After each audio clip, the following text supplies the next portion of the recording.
Hello students and welcome back to my accountancy class. Hope you all are fine and safe at your home. So in the last video we had seen the two different approaches of debit and credit rules. Okay, in which first was the traditional approach. This is classified into two categories, personal and impersonal. Impersonal is further subdivided into real account and nominal account. Okay, so overall हमने कितने account सीखे? Personal account, real account and nominal account. Okay, so in personal account what are the things we classified as a personal account? First is natural person. Natural person जैसे कि human beings, हम, आप या कोई भी इंसान natural person. Artificial person मैंने आपको बता चुका है कि जो इंस्टीट्यूट्स होते हैं, बिजनेस होते हैं, बैंक होते हैं, ये सब क्या होते हैं? ये सब आर्टिफिशियल बॉडी होते हैं. ठीक है, इसको आर्टिफिशियल पर्सन बोला जाता है कोई भी कंपनी को, कोई भी इंस्टीट्यूट को. ठीक, तो इंसान है, भले ही आर्टिफिशियल है पर इंसान है ना, तो इसलिए ये पर्सनल अकाउंट में आते हैं. फिर है रिप्रेजेंटेटिव पर्सनल. अब रिप्रेजेंटेटिव पर्सनल में हमने बताया था आपको कि जो भी नॉमिनल अकाउंट में चीजें लिखते हैं उसमें अगर सफिक्स या प्रीफिक्स जुड़ जाता है तो वो हो जाता है पर्सनल अकाउंट, है ना. फिर हमने बताया था रियल अकाउंट क्या होता है. इसमें सारे एसेट्स को लिखा जाता है, इसमें सारे एसेट्स को लिखा जाता है. ठीक है, जैसे कि मशीन्स हो गए, land, building, goodwill, patent, copyright etcetera. लेकिन हमारे जो डेटर्स होते हैं और जो बैंक होते हैं ये भी एसेट में ही आते हैं, लेकिन इसको हम लोग रियल अकाउंट नहीं, इनको पर्सनल अकाउंट बोला जाता है. क्यों बोला जाता है? बैंक एक फाइनेंशियल इंस्टीट्यूट है मतलब कि वो आर्टिफिशियल पर्सन है, तो वो पर्सनल अकाउंट के अंडर में आता है. और डेटर तो एक इंसान ही होता है ना, जिनको हम सामान बेचते हैं उधार पे, तो वो इंसान है मतलब नेचुरल पर्सन, मतलब कि डेटर्स कौन हुए? पर्सनल अकाउंट हुआ. ओके, फिर है nominal account. All expenses and revenues, जैसे कि परचेजेस हो गए. परचेजेस क्या है हमारा? रेवेन्यू है कि एक्सपेंस? परचेजेस जो है हमारा एक्सपेंस होता है, क्योंकि हम सामान को खरीदते हैं बेचने के लिए, है ना. Purchases include what? कि वो सामान खरीद रहे हैं जो हम बेचेंगे, और उन सामान को खरीदने में जो हमारे पैसे लगे वो खर्चे हुए, तो इसलिए वो एक्सपेंस. और सैलरी पे किया, हमने किसी को सैलरी दे दी भैया, हमारे पास से पैसे चले गए, तो वो भी एक्सपेंस हुआ. फिर होता है सेल्स.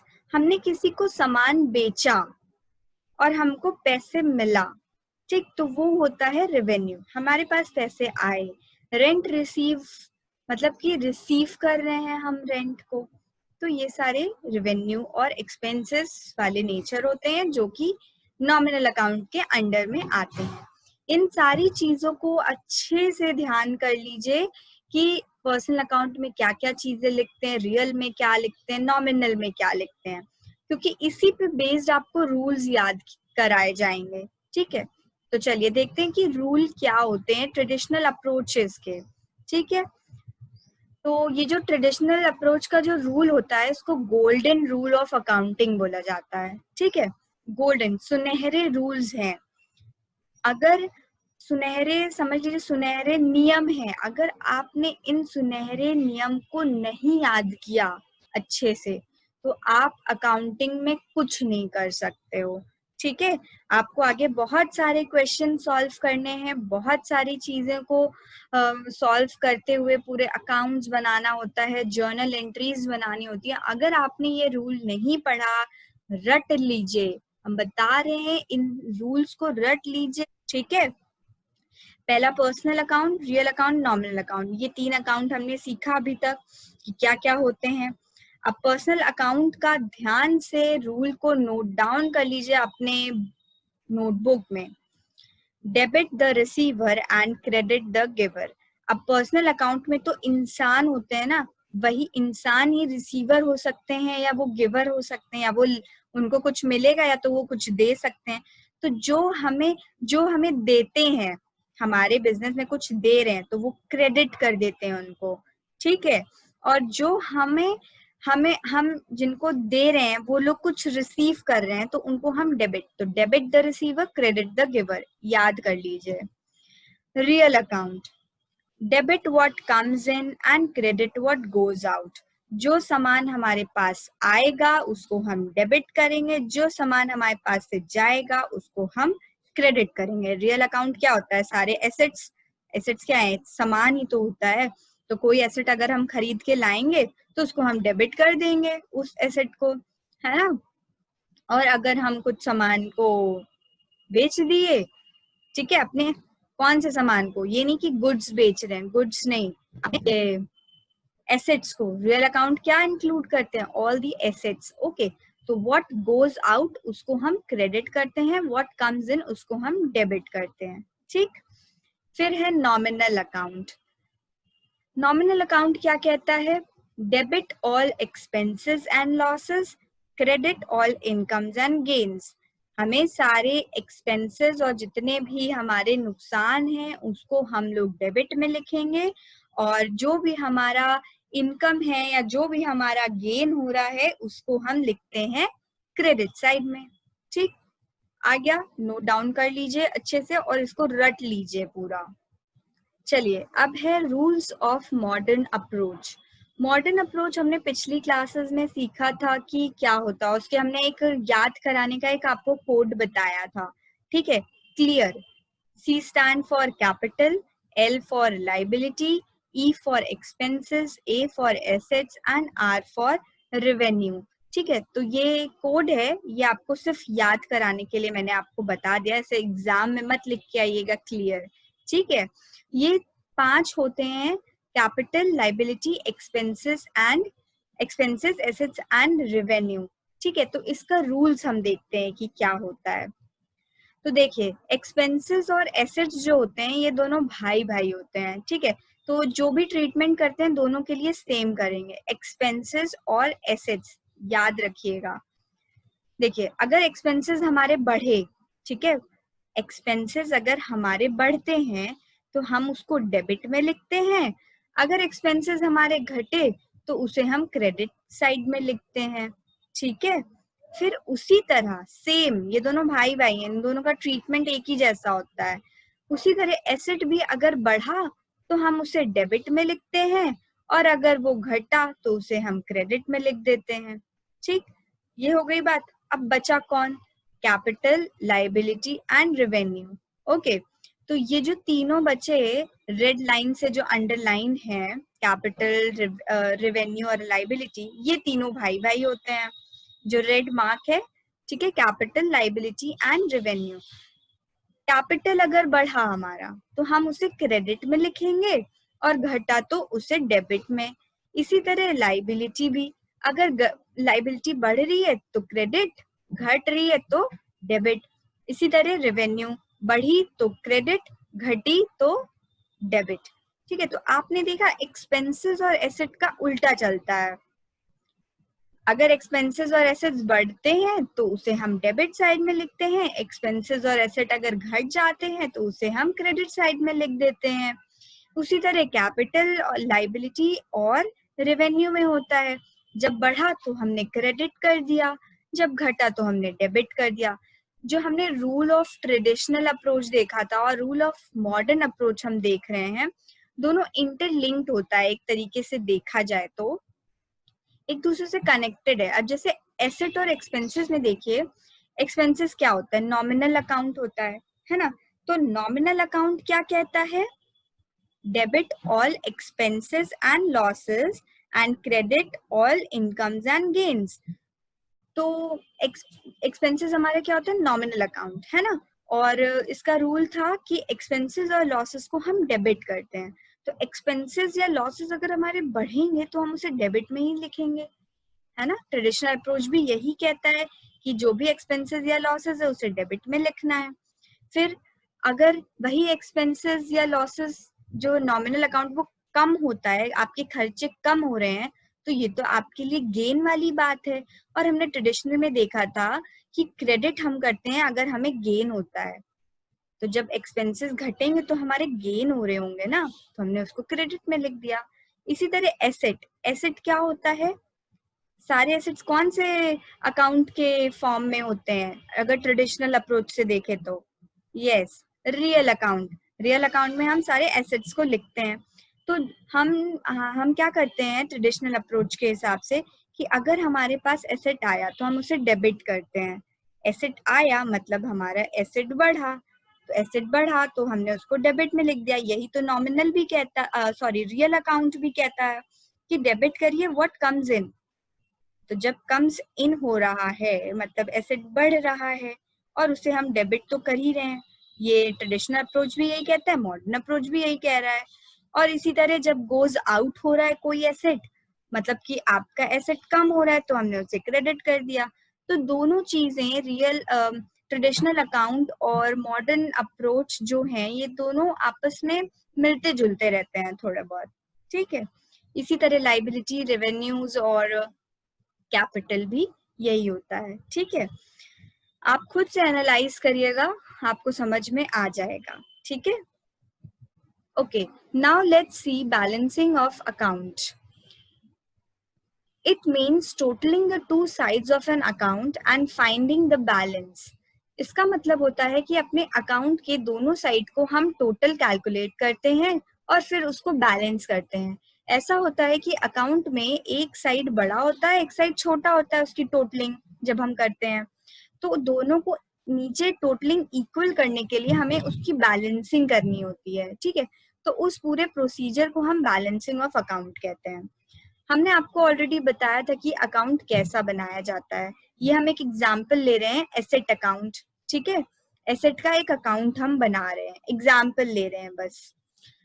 तो हम उसके इस अकाउंट के कोई भी अकाउंट के लेफ्ट साइड को हम क्या कहते हैं, डेबिट साइड कहते हैं, और राइट साइड को क्या कहते हैं, क्रेडिट साइड कहते हैं, ठीक। और उसमें 4 columns debit side and 4 column credit side होता है, date, particulars and ledger folio, amount. फिर वही सेम सारी चीजें क्रेडिट साइड में। चलिए एक एग्जाम्पल ले रहे हैं हम, ये ध्यान से समझिएगा। और अभी देखिए एक रिविजन टाइप का भी हो जाएगा आपका। अगर एसेट हमारा इंक्रीज होता है तो हम उसे डेबिट साइड में लिखते हैं, अगर एसेट हमारा डिक्रीज होता है तो हम उसे कहाँ लिखते हैं, क्रेडिट साइड में लिखते हैं, है ना। अभी अभी हमने मॉडर्न अप्रोच में सीखा था ये कि जब भी एसेट बढ़े तो हम उसे डेबिट में, अगर वो घटे तो उसे क्रेडिट में, ठीक। तो मान लीजिए कुछ ट्रांजैक्शन हुए, हमारे एसेट बढ़े 10,000 के, 5,000 के बढ़े, फिर उसके बाद 2,000 के और बढ़ गए, 2,000 के और बढ़ गए, तो हमने ये सारी चीजें अपने डेबिट साइड में रिकॉर्ड कर ली।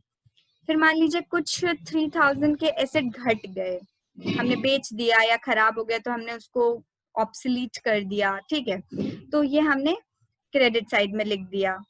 और भी हो गए 11,000 रुपए के, डिक्रीज हो गया तो हमने उसे क्रेडिट साइड में लिख दिया। ये कुछ ट्रांजैक्शन हुए थे, ठीक है। आपको यहाँ पे डेट और पर्टिकुलर देखने की जरूरत नहीं है, अभी सिर्फ अमाउंट वाला कॉलम देखिए। तो ये totalling of both the side of account. अब हमें क्या करना है, ये दोनों साइड के कॉलम्स को हमें टोटल करना है। तो डेबिट साइड में हमारा 20,000 आ रहा है, आप खुद भी कैलकुलेट करके देख लीजिए, 20,000 आ रहा है, और क्रेडिट साइड में आ रहा है 14,000। Debit side 20,000 and credit side 14,000। हमने दोनों साइड के कॉलम्स को टोटल कर लिया। अभी जो टोटलिंग की ना हमने दोनों कॉलम्स को, डेबिट साइड और क्रेडिट साइड के कॉलम्स को जब हमने टोटल कर लिया, इसको हम कहते हैं कास्टिंग, कास्टिंग करना, ठीक है। Totalling of both the side of account is known as casting, ठीक। अब हम देखेंगे कि डेबिट साइड बड़ा था, 20,000 है ना, 14,000 बड़ा है कि 20,000, यानी कि डेबिट साइड हमारा बड़ा है। तो हमने क्या किया, दोनों साइड नीचे 20,000 लिख दिया, जो भी बड़ा अमाउंट है नीचे दोनों साइड पे लिख देंगे 20,000। फिर उसके बाद अब आप सोच रहे होंगे कि मैम ने ऐसे क्यों कर दिया।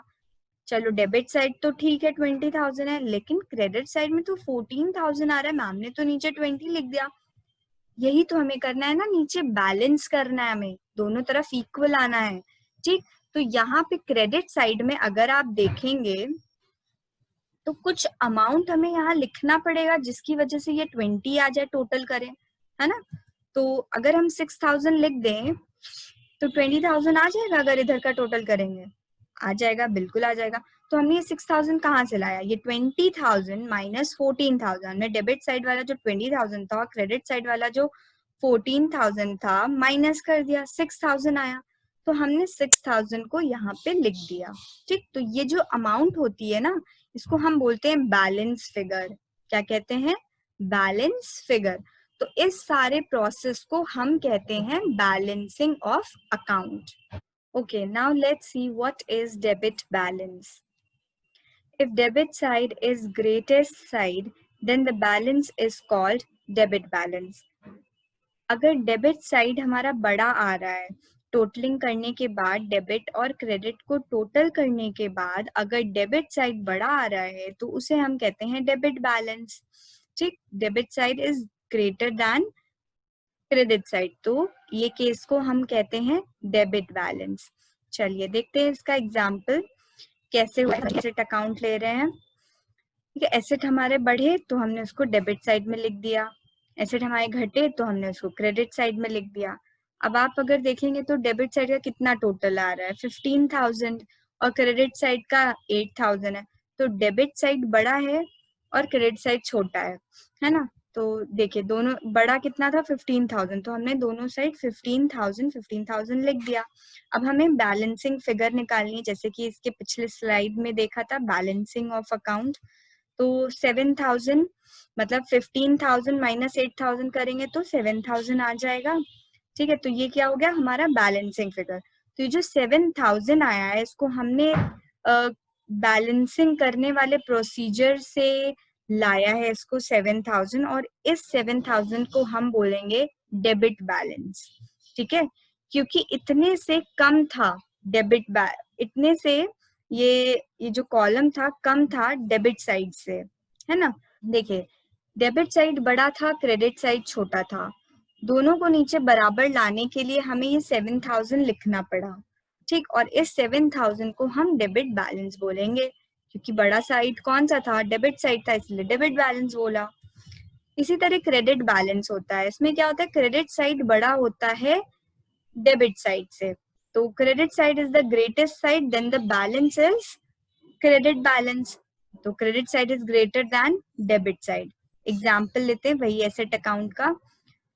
हमारे एसेट बढ़े 4,000 से तो हमने उसको डेबिट किया, फिर उसके बाद घटे 5,000 से उसको क्रेडिट किया, फिर 3,000 से घट गए तो फिर हमने उसे क्रेडिट में लिख दिया, फिर 2,000 से घट गए फिर क्रेडिट पे लिख दिया।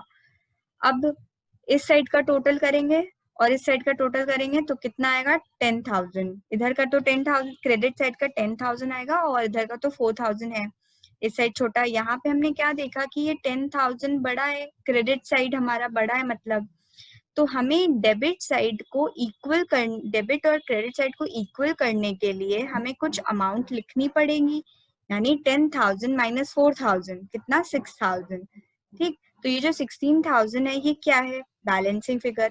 ये बैलेंसिंग फिगर हमने जो निकाल लिया, इस पूरे प्रोसीजर को हम क्या कहते हैं, बैलेंसिंग ऑफ अकाउंट। हमने यहाँ तक बैलेंसिंग ऑफ अकाउंट कर लिया, ठीक है। अब इस 6,000 को हम क्या बोलेंगे, इसे हम बोलेंगे क्रेडिट बैलेंस। क्यों बोलेंगे, क्योंकि क्रेडिट साइड तो हमारा बड़ा था और डेबिट साइड को उस क्रेडिट साइड के इक्वल लाने के लिए हमें कुछ अमाउंट लिखनी पड़ी, ठीक है। क्योंकि क्रेडिट साइड हमारा बड़ा था इसीलिए इसको हम क्रेडिट बैलेंस बोल देंगे, ठीक है। Hope you have understood all the things. What are debit balance? What are credit balance? What are the rules of traditional approach and modern approach? What is the meaning of balancing of accounts? Okay, so hope you have understood these things and noted down in your notebook. Okay, students, we'll meet in the next lecture. Till then, keep learning things and keep revising the rules. This is very important for you all. Okay. So thank you students. Have a nice day.